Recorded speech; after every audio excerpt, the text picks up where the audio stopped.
आप लोग कभी सुने होंगे, स्मरण में याद आएगा, गुरु गोरखनाथ जी महाराज अतिव्रतावस्था में गंगा स्नान करने के लिए जा रहे थे।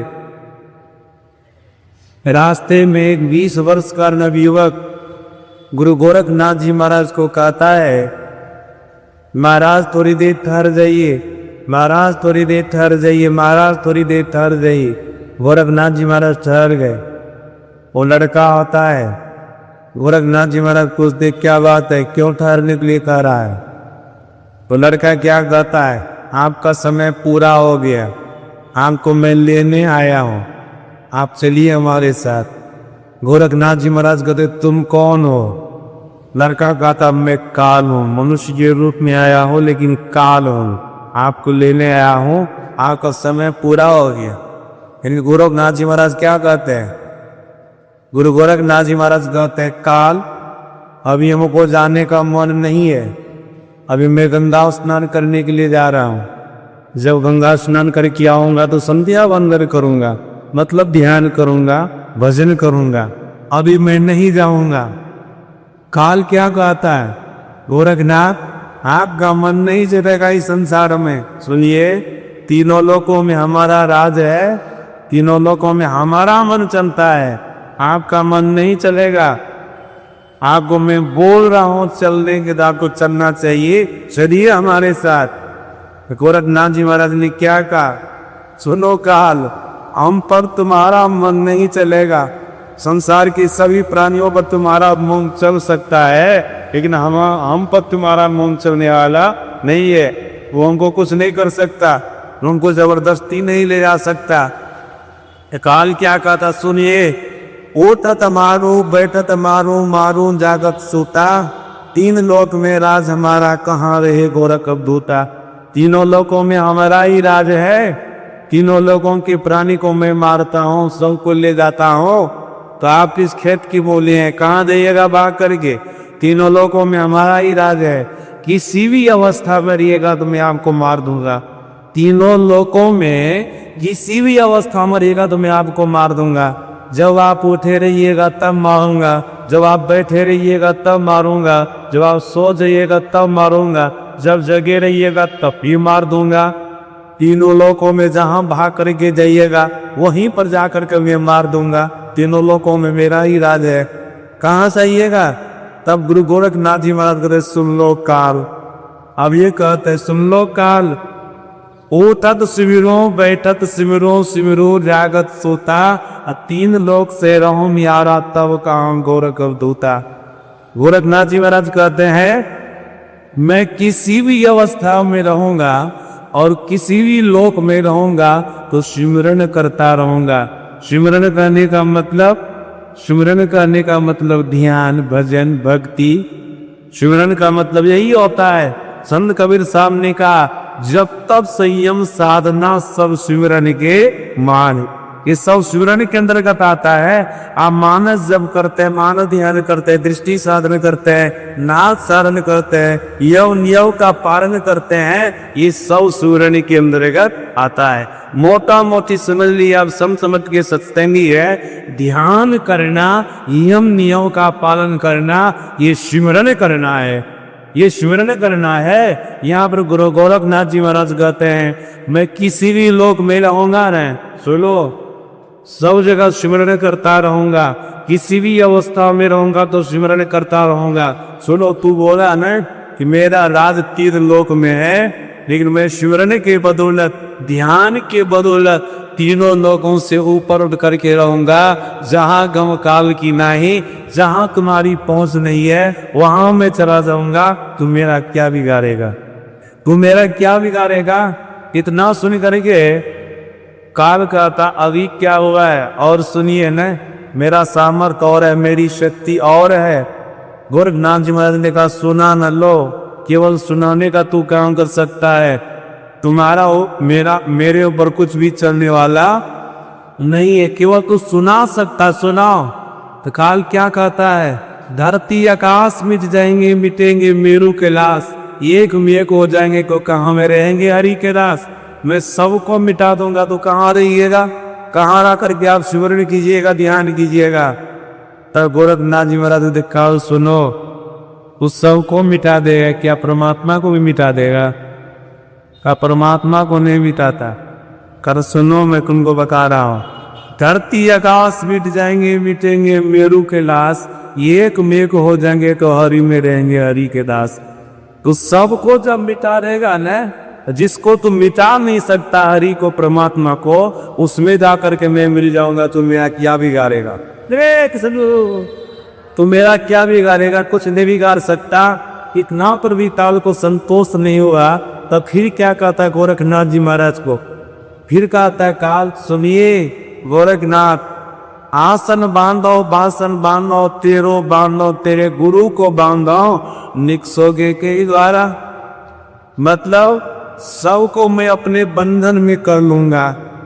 आसन बांधो, आसन से मत रह लो। अब लोग ये जो आसन मेरा आकर के भजन करते ध्यान करते हैं ना, बोले इनको अपने अपने बंधन में कर लूंगा, ऐसी बीमारी घुसा दूंगा, ऐसा रोग घुसा दूंगा कि आप बैठ करके बदल करिए नहीं सकिए। डॉक्टर कितने लोग बैठ सकते हैं? सब काले का प्रभाव है, काले का प्रभाव है। बोले ऐसी बीमारी घुसा दूंगा ना पैर में कि जल्दी बैठिए न सकिएगा, बैठिए न सकिएगा। फिर क्या बोले? आपकी वासना जो सदास्त्रवादा परमात्मा में लगी रहती है ना, उसको भी मैं अपने बंधन में कर लूंगा, अपने बस में कर लूंगा, मने नहीं लगने दूंगा भजन में। देखते कितने लोग कहते हैं ना, बाबा ध्यान करने के लिए बैठे तो मने नहीं लगता है, बैठते हैं गप जब करने के लिए होने लग जाता है गप, बैठते हैं जब करने के लिए होने लग जाता है गप, बैठते भगवान का ध्यान करने के लिए ध्यान होने लग जाता है माया का, संसार का। ऐसा होता है ना? आप लोग बैठते होंगे ध्यान में, तो ऐसा होता होगा। परमात्मा का चिंतन नहीं हो करके संसार का चिंतन होने लग जाता है, परिवार का चिंतन होने लग जाता है। ये क्या है? ये तो उसी का प्रभाव है ना, उसी का प्रभाव है। बोले आपकी वासना को मैं अपने बंधन में कर लूंगा, भगवान में लगने ही नहीं दूंगा, फिर आपको भी अपने बंधन में कर लूंगा, आपके गुरु को भी अपने बंधन में कर लूंगा। किस होकर के आप में करिएगा?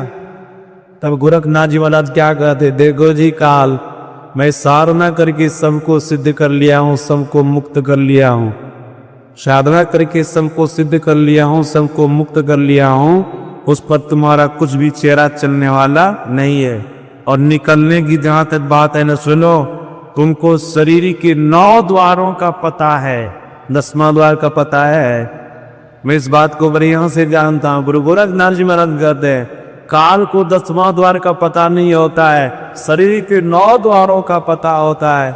2 आंख का छिद्र, 2 कान का छिद्र, 2 नाक का मन, मुझ विसर्जन करने का एक मन और एक मुंह। ये 9 स्थूल मार्ग है, इसका ज्ञान तुमको काल है। लेकिन इस मनुष्य शरीर के अंदर में जो 10वां द्वार है, जो दोनों आंखों के ठीक बीच में है, दोनों भवों के ठीक बीच में है, जो गुप्त मार्ग है, क्या इसका पता तुमको है? तो काल कहता है इसका पता हमको नहीं है। तो गोरखनाथ जी महाराज कहते मैं उसी होकर के निकल जाऊंगा, तुमको तेरो पता नहीं चलेगा। क्या कहते हैं गोरखनाथ जी महाराज? आसन मुक्ता बासन मुक्ता, हम भी मुक्ता, हमारे गुरु भी मुक्ता, और निकसूंगा 10वें द्वारा। मैं 10वां द्वार होकर के निकल जाऊंगा, तुमको पता भी नहीं चलेगा। सज्जना 9 द्वारों से निकल करके 10वां द्वार में आप कैसे प्रवेश कीजिएगा? ध्यान कीजिएगा तब न प्रवेश कीजिएगा, कि बिना ध्यान का हो जाएगा? ध्यान कीजिएगा तब अपने आप को 9 द्वारों से निकाल करके 10वां द्वार में ले जाइएगा। गोरखनाथ जी महाराज की ऐसी अवस्था थी।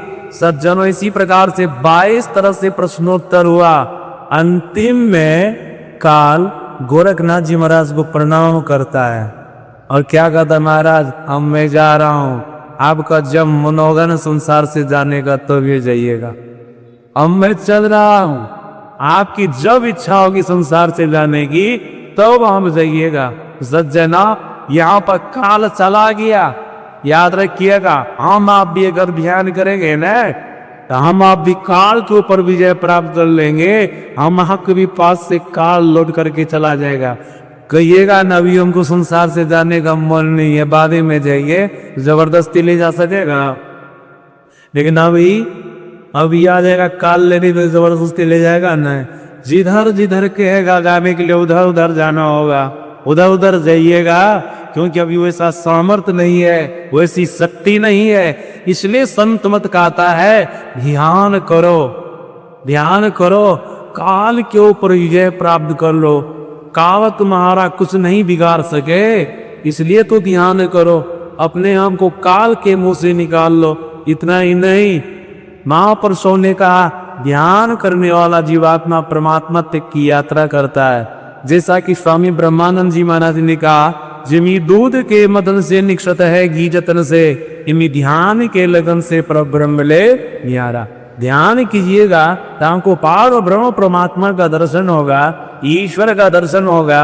जिस ईश्वर का दर्शन कर लेने वाला जीवात्मा ईश्वरी हो जाता है। जैसा कि गोस्वामी में तुलसीदास जी महाराज ने कहा, जानत तुम्हें लोई जाई। परमात्मा को जानने वाला जीवात्मा परमात्मा हो जाता है। और सज्जनों, जो जीवात्मा परमात्मा हो जाएगा, क्या फिर उसका जन्म होगा? उनका जन्म नहीं होगा। नचिकेता को जमराज ने कहा था, यही चेद सकत बौद्धम प्रासेडस्य विसृषा तथा स्वर्गेषु लोकेषु शरीरत्वाय कल्पते। यमराज का वचन है, जो जीवात्मा अपने जीवन काल में शरीर छूटने से पहले, शरीर के पतन से पूर्व परमात्मा को जान लेता है, जब शरीर का वो परित्याग करता है, ब्रह्मलीन हो जाता है, ये दोबारा शरीर भाव को प्राप्त नहीं होता है। मतलब इसका जन्म नहीं होता है। 84 लाख प्रकार के शरीरों में से किसी भी शरीर में नहीं जाता है। और सज्जनों, जब जन्म नहीं होगा तो मरण होगा। मरता कौन है? जो जन्मता है, और जो जन्म में न करेगा तो मरेगा। हम लोगों के सदगुरु महाराज जी ने क्या कहा? जन्मना और मरना जीव के लिए सबसे बड़ा दुख है। हम लोग स्तुति प्रार्थना के क्रम इसका पाठ करते हैं ना, आवागमन सम दुख को दूधा है नहीं, जग में कोई इसके निवारण के लिए प्रभु भक्ति करनी चाहिए। आवागमन से बढ़कर के और कोई दुख नहीं है। सज्जनों, ध्यान करेंगे परमात्मा को पावेंगे, आवागमन के चक्र से छूट जाएंगे। इसलिए संत मत कहता है कि ध्यान करो। फिर तीसरी चीज के लिए संत मत क्या कहता है? सत्संग करो। तीसरी चीज के लिए सत्संग गुरु महाराज जी कहते हैं, संत मत कहता है ये सत्संग करो। सत्संग करने से क्या होगा? सच्चे सदगुरु का चयन होगा, और ये सच्चे सदगुरु ध्यान की विधि बतावेंगी। सदगुरु महाराज जी ने कहा, सत्संग जो करता है उनको सच्चे सदगुरु मिलता है, और जो सत्संग नहीं करता उनको सच्चे सदगुरु नहीं मिलते। इसलिए गुरु महाराज जी ने अपनी वाणी में कहा, जो सच्चा सदगुरु को पाना चाहता है, गुरु तो चाहिए जीवन में, अगर कोई सच्चे सदगुरु को पाना चाहते हैं, ऐसे व्यक्ति को सत्संग करना चाहिए। सदगुरु महाराज की वाणी में है न, करी सत्संग खोज करिए, सुनिए गुरु सच्चा, मिलो गुरु पंथ ज्ञान सब कच्चा ही कच्चा। सज्जनों, जब सत्संग करेंगे ना, तब आपको सच्चे सदगुरु मिलेंगे। कौन सत्संग करना चाहिए? सदगुरु महाराज सुना रहे थे ना, संत मत का सत्संग करना चाहिए। संत मत के सत्संग में 3 धाराएं बहती है। सुन रहे थे ना? कौन कौन सी धारा बहती है? गंगा की धारा बहती है, जमुना की धारा बहती है, और सरस्वती की धारा बहती है। अब आप कहेंगे क्या गजब की बात बोल रहे हैं। सत्संग में, संत मत के सत्संग में 3 धाराएं बहती है, गंगा जमुना सरस्वती। सज्जना, 3 धाराओं में एक भी धारा यहाँ पर आ जाए, कोई हम लोग स्थिर होकर के बैठ सकेंगे? सब पानी में बह जाएंगे, पानी में दह जाएंगे। तो याद रखिएगा, ये 3 धाराएं सत्संग में बहती है, लेकिन पानी के रूप में नहीं, वाणी के रूप में बहती है। सुन रहे थे गुरु महाराज जी के प्रवचन में, वो स्वामी तुलसीदास जी महाराज की वाणी है, राम भक्ति जा सुर सरी धारा, सरस्वती ब्रह्म विचार प्रचारा, विधि निषेधमय कलिमल हरणी, कर्म कधार अभिनंदनी वर्णी। वो स्वामी तुलसीदास जी महाराज बोले हैं कि सत्संग में राम भक्ति का प्रचार होता है, सगुण ब्रह्म की कथा होती है, राम की चर्चा होती है, कृष्ण की चर्चा होती है, शिव की चर्चा होती है, अवतारी महापुरुष की चर्चा होती है। ये क्या है? ये गंगा की धारा है। फिर इसी सत्संग में निर्गुण निराकार ब्रह्म की चर्चा होती है। ये सरस्वती की धारा है। सज्जना, इसी सत्संग में विधि निषेध की चर्चा होती है, पाप पुण्य की चर्चा होती है। ये यमुना जी की धारा है। तीनों धाराएं यहाँ पर बहती हैं। और जहां पर तीनों धाराएं बहे, सदगुरु महाराज जी कहते वही संत मत का सत्संग है। जब संत मत का सत्संग करेंगे आपको सच्चे सदगुरु मिलेंगे। सच्चे सदगुरु जब मिल जाएंगे उनसे आप ध्यान की विधि जानेंगे, आप ध्यान करेंगे। इसलिए सत्संग ये तीसरे नंबर पर सत्संग है। सदगुरु महाराज जी कहते हैं सत्संग करना चाहिए। और गोस्वामी तुलसीदास जी महाराज की वाणी में सुन रहे थे ना, सत्संग करने वाले के लिए कहाँ का मार्ग प्रशस्त होता है। संत संग अपवर्ग करा, कामी भव कर पंथ, काई संत कवि कुवीरा, श्रुति पुराण सदग्रंथ। वो स्वामी तुलसीदास जी महाराज कहते हैं जो संत का संग करता है ऐसे जीवात्मा के लिए अपवर्ग का मार्ग, मोक्ष का मार्ग अर्थात परमात्मा के धाम में जाने का मार्ग प्रशस्त हो जाता है, खुल जाता है। मतलब सत्संग करने वाले व्यक्ति को आज न कल कभी न कभी निश्चित रूप से मोक्ष मिलेगा, परमात्मा मिलेगी। इसलिए संत मत कहता है व्यक्ति को सत्संग करना चाहिए। सत्संग करने से अच्छे संस्कार का निर्माण होता है। और सज्जना, इतना ही नहीं, जिस धरती पर बैठ करके सत्संग किया जाता है वो धरती पवित्र हो जाती है। वहां पर देवी देवताओं का वास हो जाता है, संत महापुरुषों का वास हो जाता है। वहां की धरती महापुरुषों के लिए, देवी देवताओं के लिए भी प्रणम्य हो जाती है, प्रणम्य हो जाती है। वहां से काल कष्ट दूर हो जाता है। सच में इतना ही नहीं, वो स्थान तीर्थ के समान हो जाता है। और क्या होता है, जो सत्संग करता है ना उनका अंतःकरण पवित्र हो जाता है, उनका हृदय शुद्ध हो जाता है, उनका हृदय शुद्ध हो जाता है। और सज्जनों, जब तक हृदय शुद्ध नहीं होगा, हृदय पवित्र नहीं होगा, तब तक किसी को ब्रह्म का दर्शन होगा। भगवान श्री राम ने कहा निर्मल मन जन सो मही पावा, मोही कपट चल छिद्र न मावा। जिनका मन निर्मल होता, शुद्ध होता, पवित्र होता है, भगवान कहते मैं उन्हीं को दर्शन देता हूँ। वही वक्त मेरा दर्शन कर पाता है। यहाँ सत्संग कीजिएगा, पाप का हृदय निर्मल हो जाएगा। आप कहें किसी का निर्णय निर्मल हुआ सत्संग करने से, आप लोग तो पता ही नहीं, रत्नाकर का हृदय निर्मल हुआ ना, उनको सगुण ब्रह्म का भी दर्शन हुआ, त्रिगुण ब्रह्म का भी दर्शन हुआ। ये रत्नाकर सज्जन अवनिमाल, इनका हृदय निर्मल हुआ महात्मा बुद्ध का दर्शन करने से। रत्नाकर तो नारद जी का दर्शन किए थे, अवनिमाल महात्मा बुद्ध का दर्शन, इनका संग किए, इनके बताए मार्ग पर चले, हृदय पवित्र हो गया ना। हिंसक से अहिंसक हो गए दोनों। ये आम्रपाली वेश्या जो वेश्यावृत्ति करती थी, महात्मा बुद्ध की शरण में जाने से उनका अंतःकरण पवित्र हुआ न, इनको ब्रह्म का दर्शन हुआ न, ये छुनी बन गई न। सज्जना, सत्संग करने से अंतःकरण पवित्र होता है। शास्त्र का तो महापुरुष कहते हैं व्याकरण पढ़ने से भाषा की शुद्धि होती है, सत्संग करने से हृदय की शुद्धि होती है।